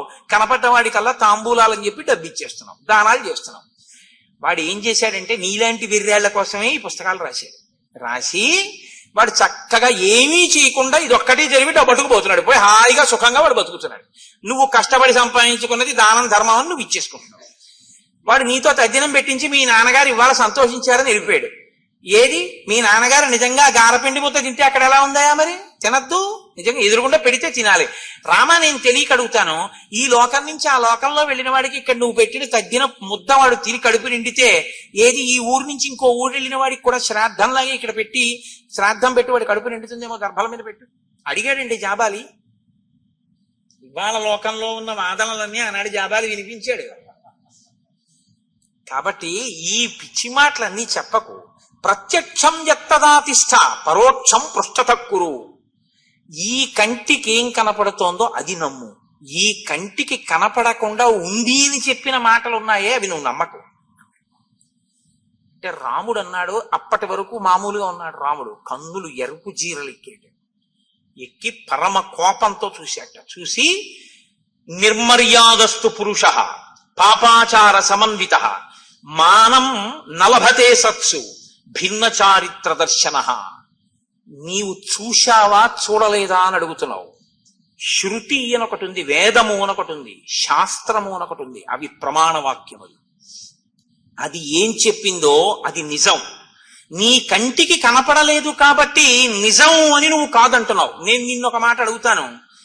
నువ్వు అంటే ఇది తరువాతి కాలంలో రామాయణం మీద వ్యాఖ్యానం చేస్తూ ఒకానొకప్పుడు పరమాచార్య స్వామి వారు చెప్పిన మాట నేను చెప్తున్నాను మీకు ఇప్పుడు. ఒక తండ్రి కొడుక్కి మనీ ఆర్డర్ చేశాడు డబ్బు. పోస్ట్ ఆఫీస్ కి పట్టుకెళ్లి మనీ ఆర్డర్ ఫారం నింపి ఓ 500 రూపాయలు పోస్ట్ మాస్టర్కి ఇచ్చాడు. ఆయన పాపం చాలా అమాయకుడు తండ్రి. ఆయన ఏమనుకున్నాడంటే ఇప్పుడు ఈ డబ్బు పట్టుకుని పరిగెత్తుకుంటే ఆయన వెళ్ళి కొడుక్కి ఇచ్చేస్తాడు అనుకున్నాడు. ఆయన ఏం చేశాడంటే ఈ డబ్బు తీసుకుని టేబుల్ సొరుగులో వేసుకుని, పూర్వం టెలిగ్రాఫిక్ మెషిన్ ఉండేది, దాన్ని ఇలా tick tick tick tick tick tick అని కొట్టాడు. ఈయన అలా నించున్నాడు. అయిపోయిందండి మీరు వెళ్ళండి అన్నాడు. ఏమైపోయింది? నేను ఇచ్చిన డబ్బులు నీ టేబుల్లో వేసుకున్నావు అన్నాడు. అంటే మీరిచ్చిన డబ్బులు ఇక్కడే కనపడుతుంటాయి కానీ మీ అబ్బాయికి అందేస్తాయి అన్నాడు. ఆయనకు అనుమానం వచ్చింది, వీడు దొంగ ఇలా చెప్పి డబ్బు ఇచ్చేసుకుంటున్నాడు. ఇచ్చేసుకుని ఈయనే బయలుదేరి వెళ్ళాడు. వెళ్ళి నాన్న 500 నీకు అందాయా అన్నాడు. అదేంటి నాన్నగారు, నిన్న మధ్యాహ్నమే ఇచ్చేసారే పట్టుకొచ్చి అన్నాడు. అన్న నాన్న ఎదురుగుండా టేబుల్లో వేసుకున్నాడు, అతను రాలేదు, నీకు ఎలా వచ్చిందిరా 500 అన్నాడు. 500 ఇక్కడవి ఇక్కడే కనపడుతున్నా ఇలా ఇలా ఇలా అంటే అక్కడికి 500 వెళ్ళిపోతే నీ కంటికి నమ్ముతున్నావే. వేద ప్రమాణము చేసిన మంత్రముల వలన గారపిండి ముద్ద అక్కడే ఉన్నా తండ్రికి దక్కిందని ఎందుకు నమ్మలేకపోతున్నావు? శ్రాద్ధమునకు వేదము ప్రమాణము. నీవు చూడలేదని అబద్ధాలు అనకు. నువ్వు చూడలేదని నువ్వు వేదం చెప్పినటువంటి ప్రమాణాన్ని తప్పించి ప్రవర్తిస్తే వేదానికి వచ్చేటటువంటి లోటే ఉండదు. పాడైపోయేది ఎవడన్నా ఉంటే నువ్వే పాడైపోతావు. తప్పుడు మాటలు ప్రచారం చేసి నువ్వు పాటించకుండా పోయినందుకు నువ్వు పాడవుతావు, నిన్ను కన్నవాళ్ళు పాడవుతారు. నిర్మర్యాదస్తు పురుష, మర్యాద తప్పినవాడు వీడికి కట్టుబాటు లేదంటారు. నువ్వు ఇలాంటివే ఒప్పుకోనప్పుడు వేదంలో చెప్పిన ఏ కట్టుబాటు నీకు అక్కర్లేదు. అప్పుడు పశువుకి మనిషికి తేడా లేకుండా బతుకుతావు. పాపాచార సమన్విత, పాపముతో కూడిన ఆచారమును అవలంబిస్తావు. మానం నలభతే సత్సు, పెద్దవలైనటువంటి వారు ఎవ్వరూ గౌరవించినటువంటి ప్రవర్తన కలుగుతుంది. భిన్న చారిత్ర దర్శన, ప్రవర్తన అనుమానాస్పదంగా ఉంటుంది. కామవృత్తస్త్వయం లోక కృత్స్న సముపవర్తతే యదృత్తా సంతి రాజానః తద్వృత్తా సంతి ప్రజా. రాజైనటువంటి వాడే శాస్త్రాన్ని నమ్మకుండా, వేదాన్ని నమ్మకుండా తనిష్టం వచ్చినట్టు ఈ కంటికి కనపడేదే సత్యమని, భోగాల్ని అనుభవించమని ఇష్టం వచ్చిన ప్రచారాలు చేసి రాజ్య పరిపాలన చేస్తే ఆ ప్రభు ఎటువంటి వాడో ప్రజలు కూడా అలాగే తయారవుతారు. ఇంకా లోకంలో వ్యవస్థ అన్న మాట ఎక్కడుంటుంది? ధర్మం అన్నది కట్టు తప్పిపోతుంది. లోకంలో శాంతి ఉండదు. సత్యమేవేశ్వరో లోకే సత్యం పద్మాశ్రితా సదా సత్యమూలాని సర్వాణి సత్యాన్నాస్తి పరంపదం. సత్యమే ఈ లోకంలో, సత్యం అంటే సత్యమే ఈశ్వరుడు అన్న మాటకి కట్టుబడడం, చెయ్యవలసిన పనిని చెయ్యడం. చెయ్యవలసిన పని అన్నది వేదం ఏది చెయ్యమందో అది చెయ్యడం, వేదం ఏది చెయ్యొద్దో అది చెయ్యకుండా ఉండడం. అదే సత్యం. సత్యమేవేశ్వరో లోకే సత్యం పద్మాశ్రితా సదా సత్యమూలాని సర్వాణి సత్యాన్నాస్తి పరంపదం. అటువంటి సత్యం కన్నా పరంపదం ఇంకోట్లేదు. అదియే లక్ష్మి, అదియే సమస్తం. కాబట్టి నేను అలాగే చేస్తాను. అసత్య సంధస్య సతః చలస్యా స్థిరచేతస నైవ దేవాన పితరః ప్రతీచ్ఛంతీతి నశ్రుతం. ప్రతిజ్ఞకు కట్టుబడక కదిలిపోయే మనస్సుతో వేదము చెప్పిన మాటని నమ్మకుండా ప్రవర్తించేటటువంటి వాడు పెట్టినటువంటి తద్దినంలో అన్నాన్ని కూడా పితృదేవతలు తినరని గుర్తుపెట్టుకో. లోపల నమ్మకం లేకుండా నువ్వు ఒక పూజ చేస్తే నువ్వు చేసిన పూజా పదార్థాన్ని దేవతలు కూడా స్వీకరించాలని గుర్తుపెట్టుకో. నాకు తెలియక అడుగుతున్నాను. ఈ భూమి కర్మభూమి. కర్మభూమి మిమాం ప్రాప్య కర్తవ్యం కర్మయచ్చుభం అగ్నిర్వాయుశ్చ సోమశ్చ కర్మణాం ఫలభాగినః. ఇక్కడ కర్మ చేసే దేవతలు కూడా పదవుల్ని పొందారు. ఋషులు కర్మలు చేసే అంత సమున్నతమైనటువంటి స్థితిని పొందారు. నిందామ్యహం కర్మపితు కృతం తత్. ఇంత తప్పు మాటలు మాట్లాడుతున్నావే, వేద వ్యతిరేకమైన మాటలు మాట్లాడుతున్నావే, శాస్త్రాన్ని ధిక్కరించి మాట్లాడుతున్నావే. ఇప్పటి వరకు నేను మా నాన్నగారు అన్ని మంచి పనులు చేశారని నమ్మి ఉండేవాణ్ణి. నీలా శాస్త్రాన్ని నమ్మని వాణ్ణి చేరదీసి మంత్రిగా ఎలా పెట్టుకున్నారు మా నాన్నగారని అడిగాడు. అడిగితే వశిష్ఠుడు గబగబా లేచాడు. లేచన్నాడు, ఇలా చెప్తే నువ్వు లొంగుతావేమోనని చెప్పాడు తప్ప జాబాలి అటువంటి వాడు కాడు. వేదాన్ని శాస్త్రాన్ని త్రికరణ శుద్ధిగా నమ్మి ఆచరించిన వాడు. అందుకే మీ నాన్న పక్కన ఆ స్థితిలోకి చేరగలిగాడు. నాయనా, ఈ మాటలు చెప్తే నువ్వు నమ్మి వస్తావేమోనని ఈ ప్రయోగం కూడా చేశాడంటే నమ్మకం అన్నది కదిలిపోకూడదు. ఎవడు ఏది చెప్తే దాన్ని నమ్మకూడదు, స్థిరంగా నిలబడి ఉండగలగాలి. కాబట్టి నేను ఒక ధర్మం చెప్తాను. వశిష్ఠుడు చెప్పే మాటల్ని మీరు చాలా జాగ్రత్తగా గమనించాలి. వశిష్ఠుడు చెప్తే రాముడు కాదనకూడదు. ఎందుకంటే కులగురువు, విద్య నేర్పినవాడు. ఒక గురువు మాట్లాడారు అంటే ఏదో అనేయచ్చు కాబట్టి అందామని అనరు. ఆయన చాలా జాగ్రత్తగా మాట్లాడుతున్నాడు. ఈ సృష్టి ఆవిర్భావం దగ్గర నుంచి మీ వరకు రాజ్యం ఎందుకు తీసుకోవలసిన అవసరం వచ్చిందో నీకు చెప్తాను, తర్వాత నువ్వు మాట్లాడవచ్చు. నువ్వు రాజ్యం తీసుకో అని ఆయన ఏమనలేదు. ఆయన ఏమన్నాడంటే, ఈ లోకమంతా జలమయమైపోయి ఉండేది. ఈశ్వరుడు సృష్టి చెయ్యాలనుకున్నప్పుడు జలములలోంచి భూమి పైకొచ్చింది.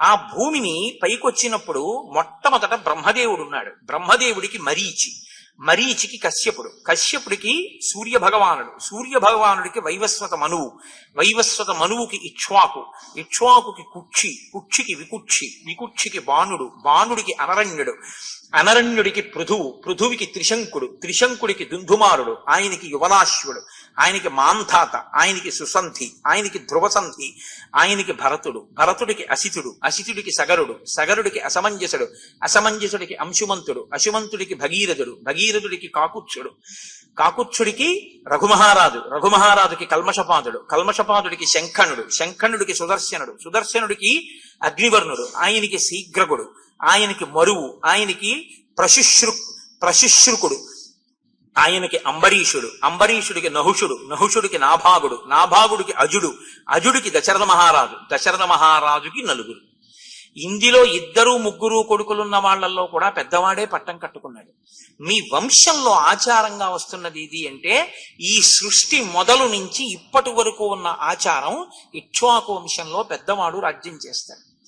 ఇంత గొప్పగా సృష్టి మొదటి నుంచి వస్తున్నటువంటి ఆచారాన్ని ఒక వ్యక్తి వరంతో తిప్పడానికి అధికారం ఉంటుందా? ఇంత పెద్ద ఆచారం నువ్వు ఆలోచించి రాజ్యం విషయంలో ఒక నిర్ణయానికి రావలసింది.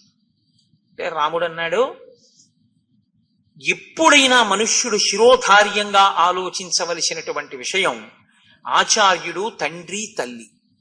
ఇందులో మీరు కులగురువులు, మాకు బుద్ధి నేర్పినవారు. నాకు మీరు మొదటి నుంచి నేర్పిన బుద్ధి ధర్మాన్ని పట్టుకో. కాబట్టి నేను నా పుత్రధర్మాన్ని పట్టుకున్నాను. 2, నేను అతిక్రమించకూడనిది నా తల్లి. నా తల్లి కౌసల్య, నువ్వు ధర్మమునందే ఉన్నావు, అడవికి వెళ్ళమంది. నా ఇంకొక తల్లి కైకమ్మ వనవాసం చేయమని ఆజ్ఞాపించింది. సుమిత్ర వనవాసం చేయమని లక్ష్మణుణ్ణి పంపింది. నా తండ్రి నన్ను అరణ్యవాసం చేయమని నియోగించాడు. కాబట్టి నాకు ఎవరి మాట శిరోధార్యమో వారి ముగ్గురు యొక్క అనుమతితోటే ఈ అరణ్యవాసం ప్రారంభమైంది. కాబట్టి నేను వెనక్కి రావలసిన అవసరం నాకు కనపట్టలేదు. నేను వనవాసమే చెయ్యవలసి ఉంది, అదే ధర్మం. వశిష్ఠుడు మాత్రం ఏమంటాడండి? ఇప్పుడు ఇంకా భరతుడికి ఎక్కడలేని కోపం వచ్చింది. పైగా అక్కడ ఉన్న పౌరుల్ని, జానపదుల్ని అడిగారు, మీరేం అడగరే అని. అంటే వాళ్ళు అన్నారు, మాకు రాముడు చెప్పింది సత్యంగా కనబడుతోంది, మేమేమనమన్నారు.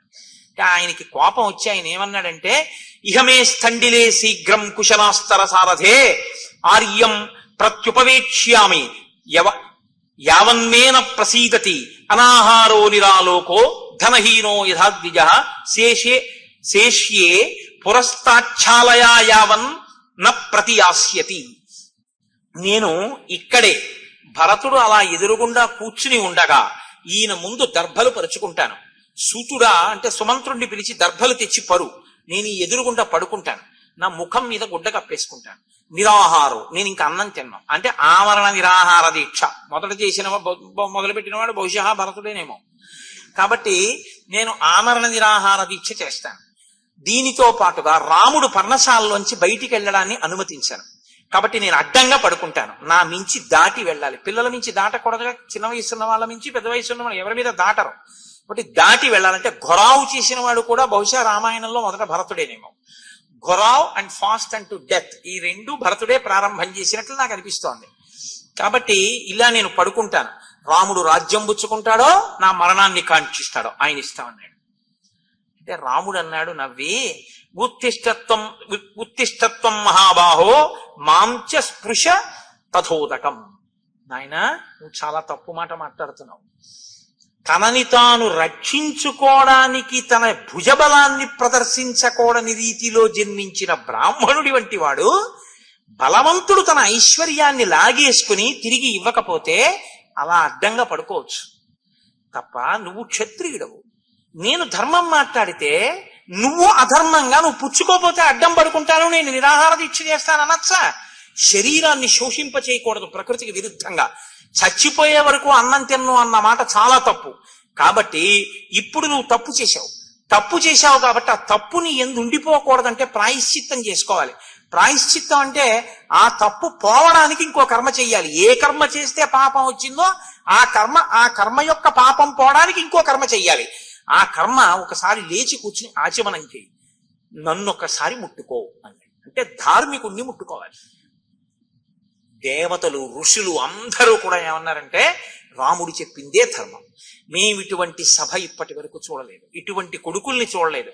కానీ భరత, నువ్వు ఆయన చెప్పినట్టే నీరు ముట్టుకుని ఆచమనం చేసి రాముణ్ణి ముట్టుకో అన్నాడు. అనేసరికి భరతుడు లేచాడు, ఆచమనం చేశాడు. రాముడు అన్నాడు, విక్రీతమాహితం క్రీతం యత్పిత్రా జీవితామా న తల్లోపయితుం శక్యం మయావా భరతేనవా. మా తండ్రి గారు ఒకసారి అమ్మేసింది కాని, మా నాన్నగారు కొన్నది కాని, మా నాన్నగారు ఇచ్చేసింది కాని మార్చే అధికారం మాకు లేదు. కాబట్టి నేను రాను, అరణ్యవాసం వదిలి. అనేన ధర్మశీలేన వనాత్ ప్రత్యాగత పునః భ్రాత్రా సహ భవిష్యామి పృథివ్యాః పతిరుత్తమః. నేను 14 ఏళ్ల అరణ్యవాసం చేస్తానంటానేంటి? అలా చెయ్యడానికి కుదిరేటటువంటి విషయం కాదు. నేను మళ్ళీ 14 సంవత్సరములు పూర్తయి వనము నుంచి తిరిగి వచ్చిన తరువాత మాత్రం ఈ సోదరులతో కలిసి రాజ్యం వెళుతాను. అప్పటి వరకు మాత్రం నేను రాను అన్నాడు. అంటే అంటూ భరతుడితో ఒక మాట చెప్పాడు. తాత లోభాద్య మాత్రా తుభ్యమిదం కృతం నతన్మనసి కర్తవ్యం వర్తితవ్యం చ మాతృవత్. అమ్మ ఏ పని చేసిందో ఆ పనిలో దోషం చూసి అదే పనిగా కైకమ్మని నిందించడం మాత్రం నువ్వు చెయ్యవద్దు. అమ్మని గౌరవంగా చూస్తూ ఇంటికి వెళ్లి రాజ్యం చెయ్యి. ఈ మాటలు అన్నాక భరద్వాజ మహర్షి దగ్గర చెప్పారు. ఈ సర్గలో చెప్పరు కానీ వశిష్ఠుడు త్రికాలవేది, రాముడు రాడన్న విషయం వశిష్ఠుడికి తెలుసు. అందుకని ఆయన ఏం చేశాడంటే భరతుడి బుద్ధి తెలుసు, రాముడి బుద్ధి తెలుసు. మీరు ఇక్కడ చాలా జాగ్రత్తగా మాట్లాడాలి. ఇదే పాదుకా పట్టాభిషేకానికి పునాది. త్రికాలవేది అయినటువంటి వశిష్ఠుడికి రాముడి యొక్క బుద్ధి తెలుసు, భరతుడి యొక్క బుద్ధి తెలుసు. మీరు ఇది బాగా పట్టుకోవాలి. రాముని యొక్క బుద్ధి ధర్మం, భరతుని యొక్క బుద్ధి ధర్మం. రాముని ధర్మం అరణ్యవాసంలో ఉంటాడు, భరతుడి ధర్మం రాముడికి చెందవలసిన రాజ్యం తను చేయడు. కాబట్టి ఇప్పుడు పరిష్కారం ఏమిటి? న్యాసం. న్యాసం అంటే ఏమిటి? రాజ్యం రాముడిదే, ఆయన రాజ్యాన్ని కొన్నాళ్ళు భరతుడు పరిపాలిస్తాడు. తనదని కాదు, రాముడి రాజ్యం. రాముడు 14 ఏళ్ళు నువ్వు చూస్తుండు, నేను వస్తానన్నాడు. ఆయన వచ్చేదాకా ఈయన చూస్తుంటాడు. ఎంత జాగ్రత్తగా చూస్తాడో, ఆయన వచ్చిన తర్వాత ఆయన రాజ్యాన్ని ఆయన వృద్ధితో అప్పచెప్పేయాలి తప్ప నాది మాత్రం కాదు. నాది కాని దాన్ని, ఆయనదైన దాన్ని ఆయన కోసమనే ఆయనకి పరిపాలించి పెడుతున్నాను. నేను ఆయన కింకరుణ్ణి కాబట్టి. ఇది న్యాస బుద్ధి అంటారు. ఇది ఒక్కటే పరిష్కారం. న్యాసం చేయించాలి. అంటే రాజ్యం నీదే రామ, భరతుడు అందాక పరిపాలిస్తూ ఉంటాడు 14 ఏళ్ళు, శూన్యం కాకూడదు కదా. మరి అందాక పరిపాలిస్తూ ఉంటాడు 14 ఏళ్ళు, నీదైన రాజ్యాన్నే పరిపాలిస్తాడు. నీదైన రాజ్యాన్నే పరిపాలిస్తాడంటే మరి సింహాసనం. కాబట్టి ఆయన ఏం చేశాడంటే ఆయనకి ముందే తెలుసు. బంగారు పాదుకలు తీసుకొచ్చి అక్కడ పెట్టి అన్నాడు, అధిరోహార్య పాదాభ్యాం పాదుకే హేమభూషితే ఏతేహి సర్వలోకస్య యోగక్షేమం విధాస్యత. అన్నయ్య నువ్వక్కర్లేదన్నయ్య, నీ పాదుకలు చాలు. పాదుక గురుపాదుక అంటుంటాం. పాదుక నీ తొక్కుతుంది. శరీరంలో తొక్కబడేది ఏది అంటే పాదుకొక్కటే, మిగిలినవి ఏవి తొక్కబడవు. పాదముల చేత ఆయన పైబరు అంతా పాదం మీదే ఉంటుంది, తొక్కబడతాయి. గురువు గారి యొక్క శాసనం అంతా లోపల ఉంటే గురుపాదుకలు తల మీద పెట్టుకోవడం, గురుపాదుకల్ని పూజ చేయడం అంటే ఏమిటో తెలుసా అండి? తాను కింకరుడై గురువు గారి ఆజ్ఞలని పాటించడమే తప్ప తనదైన మాట ఒక్కటి కూడా తాను చెయ్యడు. గురువుగారు చెప్పిన మాటే చేస్తాడు. అందుకని ఇప్పుడు అంటున్నాడు, అధిరోహార్య పాదాభ్యాం పాదుకే హేమభూషితే. ఇదిగో అన్నయ్య, బంగారు పాదుకలు పెట్టాను, ఒక్కసారి నువ్వు ఆ పాదుకల మీద ఎక్కి దిగిపో. నువ్వు ఎక్కి దిగిపోయిన పాదుకలు నాకు తల మీద పెట్టుకోవలసినవి. తల అత్యంత పూజనీయం, పాదములు అత్యంత అశుభ్రతతో ఉంటాయి, అశుచితో ఉంటాయి. అందుకే కదండి ఎక్కడికైనా వెళితే కాళ్ళు కడుక్కుంటాం. ఇది తల ఒక ఎక్స్ట్రీమ్, ఒక పైకి ఉంటుంది, పాదములు అతి కిందకుంటాయి. పెద్దలైన వారు కనపడినప్పుడు ఇక్కడ ఉన్న తల వారి పాదములకి తగిలేటట్టుగా నమస్కారం చేస్తారు. ఎందుకని? ఈ తలకి అభ్యున్నతి ఆ పాదముల యందు ఉంది, ఆయన తపశ్శక్తిలో ఉంది. ఆ తపశ్శక్తితో కూడినటువంటి పాదములకు ఈ తల తాటిస్తే వికారమైన ఆలోచనలు విరిగిపోతాయి. పాలకి ఉప్పు రాయి తగిలితే విరిగినట్టు విరుగుతాయి. విరిగి మంచి ఆలోచనలు కలిగి సక్రమంగా ప్రవర్తిస్తాడు. అందుకని తలని పాదములకు తాటిస్తారు.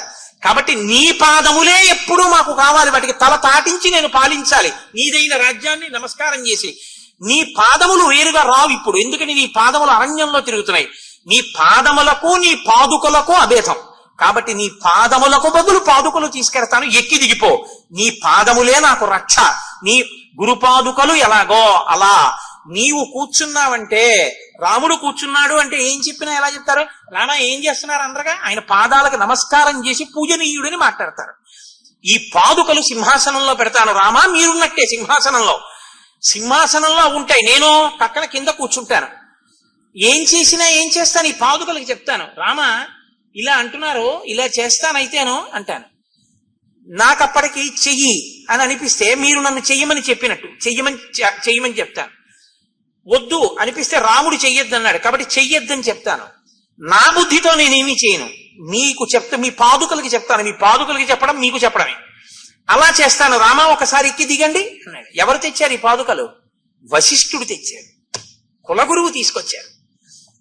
ఇప్పుడు రాముడు ఆ పాదుకల మీద పాదాలు పెట్టి కిందకి దిగిపోయాడు. ఎక్కి దిగిపోతే భరతుడు ప్రతిజ్ఞ చేశాడు అక్కడే. సపాదుకే సంప్రణమ్య రామం వచనమబ్రవీత్ 14 వర్షాణి